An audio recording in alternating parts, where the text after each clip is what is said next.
ನಮಸ್ತೆ ಕರ್ನಾಟಕ. ಕಡ್ಡಾಯ ಕನ್ನಡ ಭಾಷಾ ಪರೀಕ್ಷೆ ಅಂದರೆ ಕಂಪಲ್ಸರಿ ಕನ್ನಡ ಲ್ಯಾಂಗ್ವೇಜ್ ಟೆಸ್ಟ್, ಈ ವಿಷಯಕ್ಕೆ ಸಂಬಂಧಿಸಿದಂತೆ ತುಂಬ ಡೌಟ್ಗಳನ್ನ ಕಮೆಂಟ್ಸಲ್ಲಿ ಹಾಕಿದ್ರಿ.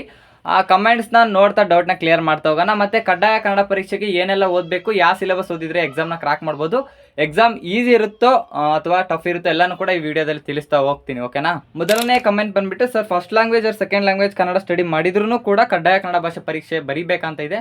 ಇದಕ್ಕೆ ಅಫಿಷಿಯಲ್ ನೋಟಿಫಿಕೇಶನ್ ಆಗೋ ತನಕ ಏನು ಹೇಳಕ್ಕೆ ಬರಲ್ಲ. ಅಲ್ಲಿ ತನಕ ನೀವು ಮೈಂಡ್ ಸೆಟ್ ಇಟ್ಕೊಳ್ಳಿ, ನಾವು ಕೂಡ ಕಡ್ಡಾಯ ಕನ್ನಡ ಪರೀಕ್ಷೆ ಬರಿತೀವಿ ಅಂತ. ಓಕೆನಾ? ಎರಡನೇ ಕಮೆಂಟ್ ಬಂದ್ಬಿಟ್ಟು, ಸರ್ ಎಕ್ಸಾಮ್ ಡೇಟ್ ಯಾವಾಗ ಅನೌನ್ಸ್ ಆಗುತ್ತೆ ಅಂತಿದೆ. ಇದಕ್ಕೆ ವರಿ ಮಾಡ್ಕೊಂಬಿಟ್ಟು ನಿಮ್ಮ ಅಡ್ಮಿಟ್ ಕಾರ್ಡಲ್ಲಿ ಬಿಡ್ತಾರೆ. ಇವತ್ತು ಕಡ್ಡಾಯ ಕನ್ನಡ ಪರೀಕ್ಷೆ ಮಾಡ್ತಿದ್ದಾರೆ ಅಂದರೆ ನಾಳೆ ಪೇಪರ್ 1 ಪೇಪರ್ 2 ಮಾಡ್ತಾರೆ. ನಿಮ್ಮ ಅಡ್ಮಿಟ್ ಕಾರ್ಡಲ್ಲಿ ಡೇಟ್ ಕೂಡ ಅನೌನ್ಸ್ ಆಗಿರುತ್ತೆ. ಓಕೆನಾ? ಮೂರನೇ ಕಮೆಂಟ್ ಬಂದ್ಬಿಟ್ಟು, ಕಡ್ಡಾಯ ಕನ್ನಡ ಎಕ್ಸಾಮ್ ಬರೀಲಿಕ್ಕೆ ಸಪ್ರೇಟಾಗಿ ಅರ್ಜಿ ಹಾಕ್ಲಿಕ್ಕೆ ಇದೆ ಅಂತಿದೆ. ಇದಕ್ಕೇನು ಸಪ್ರೇಟಾಗಿ ಅರ್ಜಿ ಹಾಕುವ ಅವಶ್ಯಕತೆ ಇಲ್ಲ.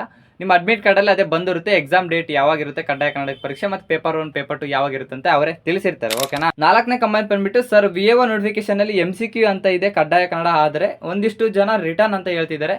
ಇದಕ್ಕೆ ಎಂತ ಇಲ್ಲ, MCQ ಇರುತ್ತೆ, ಬಟ್ ಒಂದಿಷ್ಟು ಪ್ರಬಂಧ ಪತ್ರ ಇರುತ್ತವಲ್ಲ ಸ್ವಲ್ಪ ರಿಟರ್ನ್ ಇರುತ್ತೆ. ಇದನ್ನು 8, 9ನೇ ಕ್ಲಾಸ್ ಹುಡುಗರು ಕೂಡ ಬರೆಯೋಷ್ಟು ಈಸಿ ಇರುತ್ತೆ. ಓಕೆನಾ? ಯಾರು ವರಿ ಮಾಡ್ಕೊಂಬೇಡಿ, ಈಸಿಯಾಗಿ ಬರೀ. ಕಡ್ಡಾಯ ಕನ್ನಡಕ್ಕೆ ಕೇಳಬಹುದಾದ ಸಿಲೆಬಸ್ ಲಿಸ್ಟ್ ಅನ್ನು ನೋಡ್ತಾ ಹೋಗೋಣ. ಗದ್ಯ ಭಾಗ ಓದಿ ಬರೆದಿರುತ್ತೆ, ಕನ್ನಡ ಗ್ರಾಮರ್ ಇರುತ್ತೆ, ಸಣ್ಣ ಪುಟ್ಟ ಜನರಲ್ ಕ್ವಶನ್ಸ್ ಇರ್ತವೆ, ಪ್ರಬಂಧ ಇರುತ್ತೆ, ಸಿಂಪಲ್ ಎಸ್ಸೆ ಇರುತ್ತೆ, ಸಮಾನಾರ್ಥಕ ಪದ ಇರ್ತವೆ, ವಿರುದ್ಧಾರ್ಥಕ ಪದ ಇರ್ತವೆ, ಕವಿ ಪರಿಚಯ ಇರುತ್ತೆ, ವಚನಗಳ ಬಗ್ಗೆ ವಿಸ್ತರಿಸಿ ಬರೆಯೋದಿರುತ್ತೆ, ಗಾದೆ ಮಾತು ಇರುತ್ತೆ, ಪತ್ರ ಇರುತ್ತೆ. ಕಡ್ಡಾಯ ಕನ್ನಡ ಭಾಷಾ ಪರೀಕ್ಷೆ ಮಾಡೆಲ್ ಕ್ವಶನ್ ಪೇಪರ್ ನಮ್ಮ ಟೆಲಿಗ್ರಾಮ್ ಅಲ್ಲಿ ಹಾಕಿರ್ತೀವಿ, ಚೆಕ್ ಮಾಡಿ. Thank you.